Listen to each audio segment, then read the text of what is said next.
Hello friends, today I will explain the new chapter oscillation in physics. First, introduction. In our daily life, we come across various kind of motion.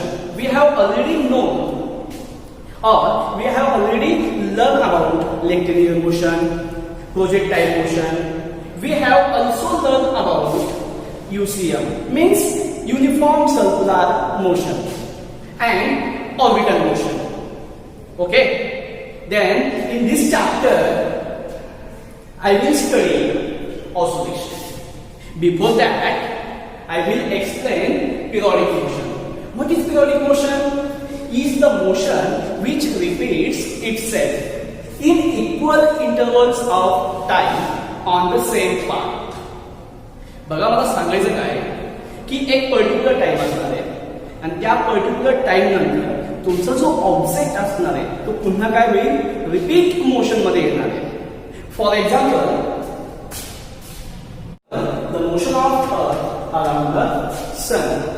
Late us consider हा काय तुमचा सन आणि ह्या सनच्या around काय होणार आहे, तुमची earth rotate होणार आहे. मग एक रोटेशन कंप्लीट होण्यासाठी त्याला किती वेळ लागेल, 365 डेज. एवढा वेळ लागणार, 365 डेज लागणार आहे. आणि ह्या वेळानंतर पुन्हा ही अर्थ काय होणार आहे, रिपीट होणार आहे. त्यालाच आपण काय म्हणतोय, पिरियडिक मोशन. काय डेफिनेशन सांगितले, is the motion which repeats itself in equal intervals of time on the same path. For next example, simple pendulum. हा पेंडुलम, ह्या पेंडुलमला तुम्ही काय केलं, ह्या त्याच्या एक्स्ट्रीम पोझिशन पाशी घेऊन गेले आणि इथून तुम्हाला काय करायचं, त्याला सोडायचं. सोडल्यानंतर काय होईल, तो पुन्हा त्याच्या मेन पोझिशनला येईल आणि नंतर निगेटिव्ह एक्स्ट्रीम पोझिशनला आणि त्यानंतर पुन्हा मेन पोझिशन नंतर पॉझिटिव्ह एक्स्ट्रीम पोझिशन. म्हणजे काय झालं, कंप्लीट एक ऑसिलेशन झालं.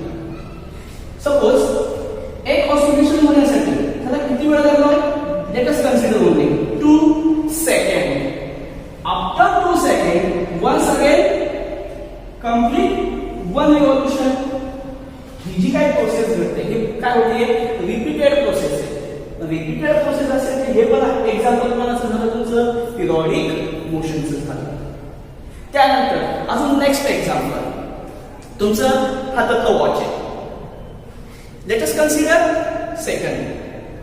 बघा तो सेकंड जो काटा आहे तुमचा, एका पर्टिक्युलर 60 सेकंड नंतर पुन्हा त्याची जी मोशन आहे ती पुन्हा काय होतीये, रिपीट होते. आणि जेव्हा 60 सेकंड कंप्लीट होतात तेव्हा आपण काय म्हणतो, 1 मिनिट. आणि 1 मिनिट झाल्यानंतर तो सेकंड काटा काय होतो, पुन्हा तुमचा रिपीटेड मोशनला सुरुवात होते. हे सुद्धा एक्झाम्पल कशाचं झालं, तुमचं पिरियडिक मोशनचं झालं. त्यानंतर अजून एखादा एक्झाम्पल सांगतो. त्यामध्ये बघा, तुम्ही गोपल बघितले किंवा एखादी स्प्रिंग घ्या आणि त्या स्प्रिंगला काय करा, एक स्टोन कनेक्ट करा किंवा अटॅच करा. केल्यानंतर काय होईल, बघा असं कन्सिडर करा, हा सेंटर आहे आणि इथे काय तुमचा हा स्टोन आहे. आणि हा स्टोन काय करतो, तुम्ही त्याला या सर्क्युलर पाथ मध्ये फिरवता. त्याला या सर्क्युलर पाथ मध्ये काय करतात, ते फिरवतात. मग सर्क्युलर पाथ मध्ये फिरवण्यासाठी त्याला किती वेळ लागला, कन्सिडर ओनली 5 सेकंड. 5 सेकंड नंतर हा काय करतोय, तुम्ही एक ऑसिलेशन किंवा एक रिव्होल्यूशन काय केलं, त्यांनी कंप्लीट केलं. कंप्लीट केल्यानंतर again this stone also move repeatedly. Again equal interval of time to complete one revolution or one oscillation. Another example, काय सांगता येईल, तुमचं जी भिंत असते त्या भिंतीवरती तुमचं बघा एक वॉच असतं, बरोबर. आणि तिथे बघा त्या एक स्पेसिफिक काय असतो, तो पेंडुलम असतो. 1 तास झाला की काय होतो, तो पेंडुलम तुमचा रोटेट होतोय. मग 1 तासानंतर तुमचा पेंडुलम काय होतोय, तो रोटेट होतोय. त्या ठिकाणी पण त्या पेंडुलमची मोशन कशी हो, रिपीटेड आहे. म्हणून त्याला सुद्धा आपण काय म्हणू शकतो, पिरियडिक मोशन म्हणू शकतो. म्हणजे खूप सारे काय तुमचे पिरियडिक मोशनचे एक्झाम्पल्स आहेत. किंवा एखादी स्प्रिंग दिली, त्या स्प्रिंगला तुम्ही काय केलं, एखादा ब्लॉक अटॅच केला, ब्लॉक अटॅच केल्यानंतर त्याला काय केलं तुम्ही, थोडंसं स्ट्रेच केलं. स्ट्रेच केल्यानंतर काय करायचं, तो ब्लॉक तुम्हाला सोडायचा आहे. सोडल्यानंतर काय होईल, तो ब्लॉक टू अँड फ्रो, आणि ती जी काही मोशन असेल ती कशी असेल तुमची, रिपीटेड मोशन असणार आहे. पुन्हा हे एक्झाम्पल कोणाचं झालं, तुमचं पिरियॉडिक मोशनचं झालं. किंवा तुमची सेविंग मशीन असेल, त्या सेविंग मशीन मध्ये बघा ती जी काही निडल आहे ती कंटिन्युअसली कशी अप आणि डाऊन या फॉर्म मध्ये काय होत असते, ती मूव्ह होत असते. त्याची मोशन कशी आहे तुमची, अप अँड डाऊन, आणि ती पण कशी, पुन्हा पुन्हा. It is also periodic motion. Now next, oscillatory motion. What is meant by oscillating motion? Is that motion in which a body moves to and fro repeatedly about a fixed point or fixed position called mean position in a definite interval of time. म्हणजे बघ, या ठिकाणी मी तुम्हाला the motion of earth around the सनचं example सांगितलं, त्यानंतर simple पेंडुलमचं example सांगितलं, त्यानंतर एक स्प्रिंग आहे, त्या स्प्रिंगला एक स्टोन अटॅच असेल, तो त्याचं एक्झाम्पल सांगितलं. म्हणजे हे सगळेच्या सगळे एक्झाम्पल कोणाचे झाले, पिरियॉडिक मोशनचे झाले. आता मी तुम्हाला काय सांगतोय, ऑसिलेटरी मोशन. ऑसिलेटरी मोशन म्हणजे काय, सगळ्यात महत्त्वाचं, तो जो काही तुमचा तो जो काही पार्टिकल असेल किंवा ती जी काही बॉडी असेल ती ऑलवेज मूव्ह कशी झाली पाहिजे, तुमची फक्त to and fro, to and fro झाली पाहिजे, आणि पुन्हा कशी, रिपीटेडली. म्हणजे बघा एक्झाम्पल कोणतं सांगते या ठिकाणी, सिंपल पेंडुलमचं एक्झाम्पल सांगते. सिंपल पेंडुलम, सिंपल पेंडुलम म्हणजे इथे काय होतंय बघा, हा सिंपल पेंडुलम आहे. तुम्ही काय केलं, ह्या सिंपल पेंडुलमला ह्या एक्सट्रीम पोझिशन पासून सोडलं. एक्सट्रीम पोझिशन पासून सोडल्यानंतर हा काय असेल, त्याचा मीन पोझिशन असेल, आणि एक्सट्रीम पोझिशन पासून सोडल्यानंतर हा कुठे जाईल, मीन पोझिशनला जाईल. मीन पोझिशनला जाऊन थांबणार आहे का, नाही, तो कुठे जाईल, त्याच्या निगेटिव्ह एक्सट्रीम पोझिशनला जाईल. मग इथं आल्यानंतर काय होईल, पुन्हा तो मीन पोझिशन आणि पुन्हा एक्सट्रीम पोझिशन. म्हणजे ही जी काही प्रोसेस घडते किंवा ही जी काही मोशन घडते ही कशी आहे, टू अँड फ्लो आहे. To and fro, to and fro, आणि ही प्रोसेस रिपीटेडली आहे. आणि ही कशाचं एक्झाम्पल झालं, तुमचं ऑसिलेटरी मोशनचं एक्झाम्पल झालं. त्याच पद्धतीने तुम्ही कोणाचं एक्झाम्पल सांगू शकता, let us consider this spring attach to block mass M, आणि तुम्ही काय करता, ते ह्या ब्लॉकला तुम्ही काय करता, ह्या ब्लॉकला स्ट्रेच करता. ह्या ब्लॉकमध्ये काय करता, ते स्ट्रेच करता.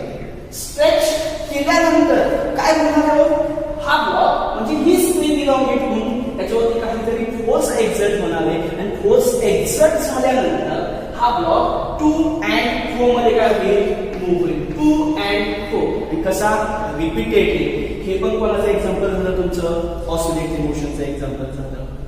पण ह्या ठिकाणी बघा, मला सांगायचं काय, oscillatory motion is periodic motion, it is correct, but periodic motion is not oscillating motion. बघा इथे काय होतं, हे कोणाचं एक्झाम्पल होतं, ऑलरेडी पिरियॉडिक मोशनचं.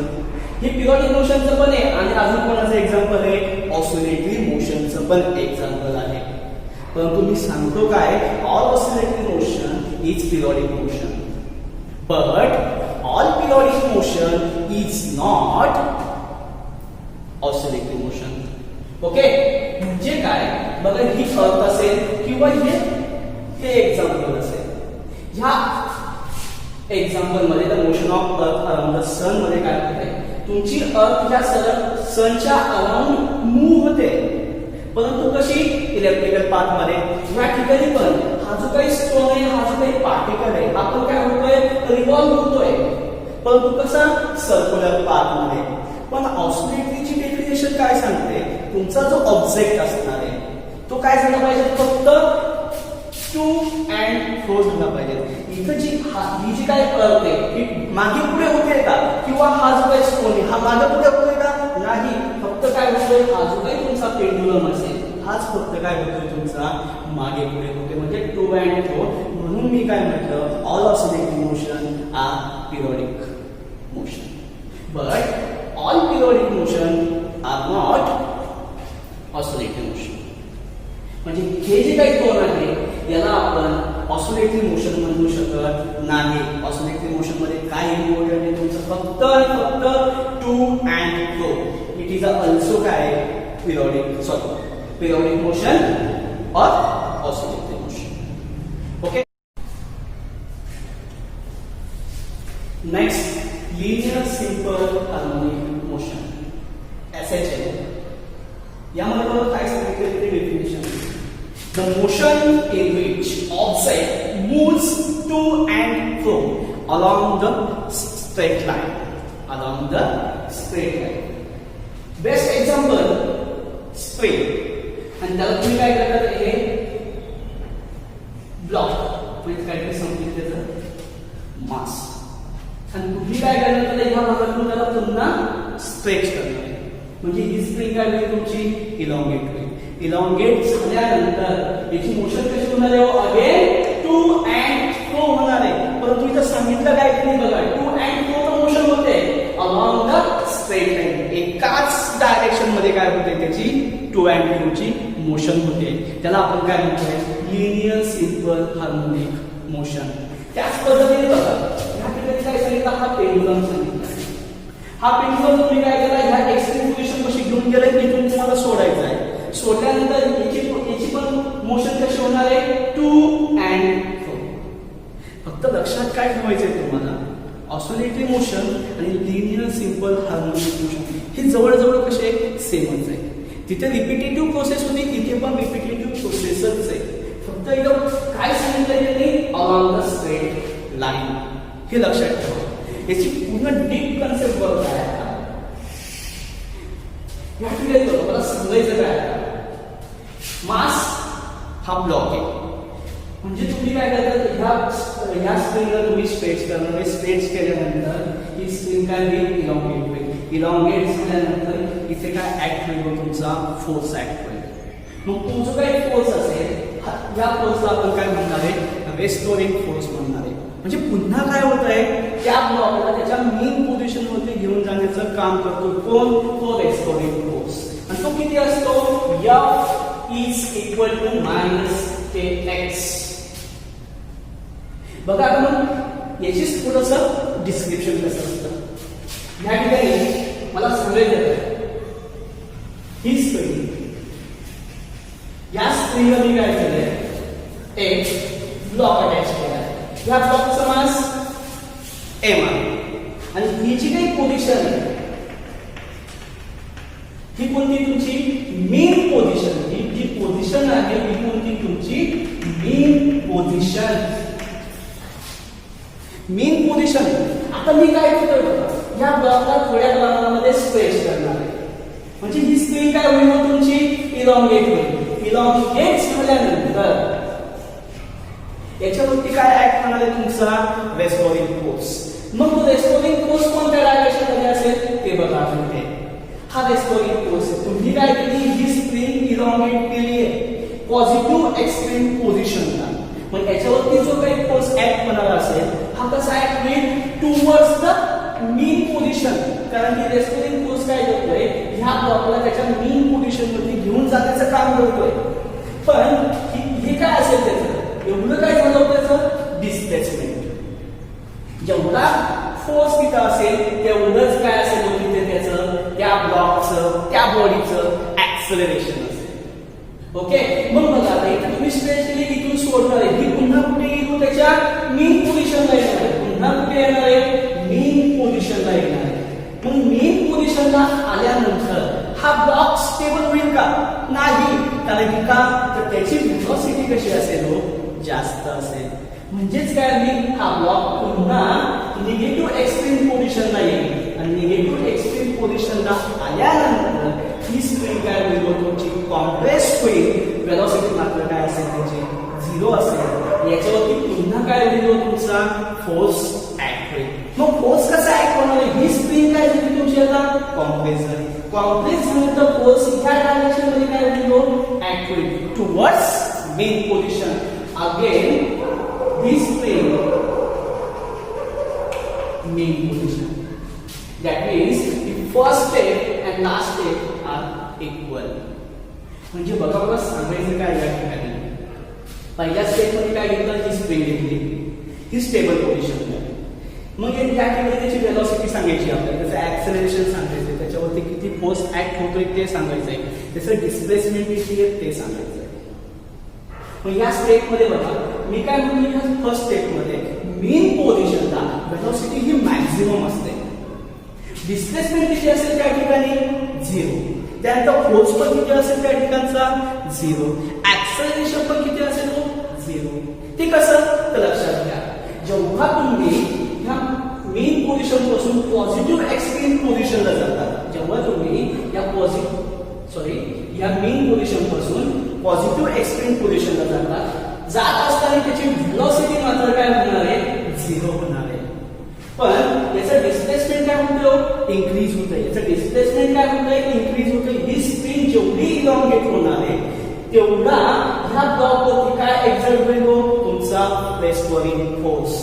म्हणजे या ठिकाणी बघा मला सांगायचं काय, जर वेलॉसिटी 0 असेल तर एक्स्ट्रीम पोझिशनला फोर्स कसा असेल त्या ठिकाणचा मॅक्झिमम असेल, ऍक्सेलरेशन कसं असेल त्या ठिकाणचं मॅक्झिमम असेल. त्यानंतर बघा काय होतंय, फोर्स ऍक्ट होतोय म्हणजे हा फोर्स ह्या ब्लॉकला कुठे घेऊन जाण्याचा प्रयत्न करतोय, त्याच्या मेन पोझिशनला घेऊन जाण्याचा प्रयत्न करतोय. आल्यानंतर काय होईल, जेव्हा ह्या पॉझिटिव्ह एक्स्ट्रीम पोझिशन पासून पुन्हा कुठे येतोय त्याच्या मेन पोझिशनकडे, पुन्हा वेलॉसिटी काय होईल, हळूहळू इन्क्रीज होईल आणि मॅक्झिमम कुठे मिळेल तुम्हाला, त्याच्या ह्या मेन पोझिशनला मॅक्झिमम मिळेल. पण मात्र या मेन पोझिशनला तुमचा फोर्स किती असेल, तुमचा 0, तुमचं ऍक्सेलरेशन किती असेल 0, डिस्प्लेसमेंट किती असेल 0 असेल. याच्याकडे काहीतरी वेलॉसिटी आहे म्हणून हा इथं स्टेबल होणार आहे का, नाही, हा स्टेबल नाही होणार. म्हणून हा कुठे जाईल, त्याच्या निगेटिव्ह एक्स्ट्रीम पोझिशनला जाईल. कुठे जाईल, त्याच्या निगेटिव्ह एक्स्ट्रीम पोझिशनला. निगेटिव्ह एक्स्ट्रीम पोझिशनला गेल्यानंतर ह्या ब्लॉकची वेलॉसिटी किती होईल, मात्र 0 होईल. पण ही स्प्रिंग काय झाली, कॉम्प्रेस झाली. जर स्प्रिंग कॉम्प्रेस होत असेल तर याच्यावरती फोर्स ऍक्ट होणार टुवर्ड्स द मेन पोझिशन. मग ही स्प्रिंग काय होईल, पुन्हा तुमची मेन पोझिशनला येणार, पुन्हा तुमची वेलॉसिटी कशी मिळेल, या ठिकाणी मॅक्सिमम मिळेल आणि फोर्स किती असेल मेन पोझिशनला तुमचा 0 असेल, ऍक्सेलरेशन किती असेल 0, डिस्प्लेसमेंट किती असेल 0.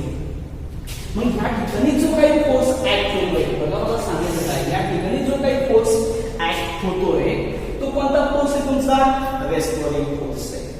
मग सांगतरी काय सांगायचं आहे, F is directly proportional to minus x. Directly proportional sign can remove. F is equal to minus kx. F restoring force, k direct, k means force constant. K means force constant. SI unit. SI unit Newton per meter. CGS unit dyne per centimeter. Okay. Then next, ह्या केला spring constant सुद्धा म्हणतात. Okay. मग ह्या ठिकाणी बघा restoring फोर्सचं equation मिळालंय तुम्हाला, F is equal to minus kx. हा मायनस साइन का, तर ह्या ठिकाणी ह्या डायग्राम मध्ये बघा काय सांगायचंय मला, या ठिकाणी ह्या डायग्राम मध्ये बघा मला काय सांगायचंय, तुम्ही काय केलं, जेव्हा तुम्ही होते तेव्हा फोर्स पण 0 होता, डिस्प्लेसमेंट सुद्धा 0 होतं. जेव्हा तुम्ही ह्या पॉइंट पासून ह्या पॉइंटला जाणार आहे, म्हणजे मेन पोझिशन पासून पॉझिटिव्ह एक्स्ट्रीम पोझिशनला जाणार आहे, तर डिस्प्लेसमेंट ह्या डायरेक्शन मध्ये होत आहे. जर डिस्प्लेसमेंट तुमचं ह्या डायरेक्शन मध्ये होत असेल तर ह्या ठिकाणी बघा याच्यावरती जो फोर्स ऍक्ट होणार असेल हा कसा असेल, ऑलवेज टुवर्ड्स मेन पोझिशन. म्हणजे तुमचं डिस्प्लेसमेंट आणि इथे असलेला हा तुमचा रेस्टोरिंग फोर्स, हे दोन्ही पण एकमेकाला कसे असतील, अपोजिट असतील. म्हणून इथे ते काय आलं, मायनस साइन आलं. आणि ह्या केला आपण काय म्हणतोय, फोर्स कॉन्स्टंट और spring constant. Okay. The next, according to Newton's second law, F is equal to mass into acceleration. And equation can be written as acceleration is equal to F upon m is equal to रेस्पोलिंग फोर्सची value काय मिळेल तुम्हाला -kx. Put in this equation A is equal to -kx upon m. Here omega square is equal to काय सांगते omega square k by m. म्हणजेच काय therefore A is equal to minus omega square x.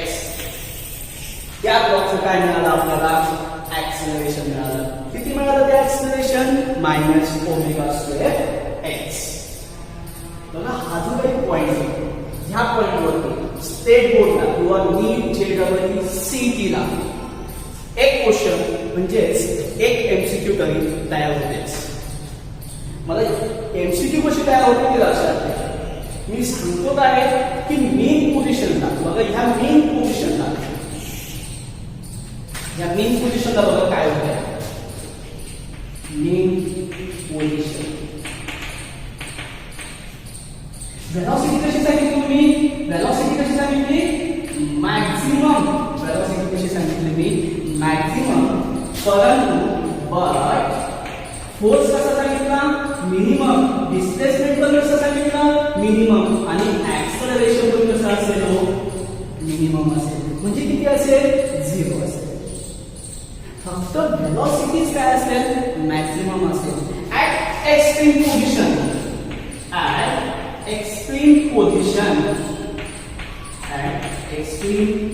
Position extreme पोझिशनला velocity किती असेल 0. Velocity किती असेल 0. But force displacement acceleration ही सगळी कशी असतील मॅक्झिमम असते. कधी कधी क्वेश्चन पण असं विचारलं जातं एक्स्ट्रीम पोझिशनला ऍक्सेलरेशन मॅक्झिमम असेल की मिनिमम असेल. तुम्हाला लक्षात काय ठेवायचं आहे एक्स्ट्रीम पोझिशनला ऍक्सेलरेशन असो किंवा डिस्प्लेसमेंट असो किंवा फोर्स असो हा कसा असेल मॅक्झिमम असेल.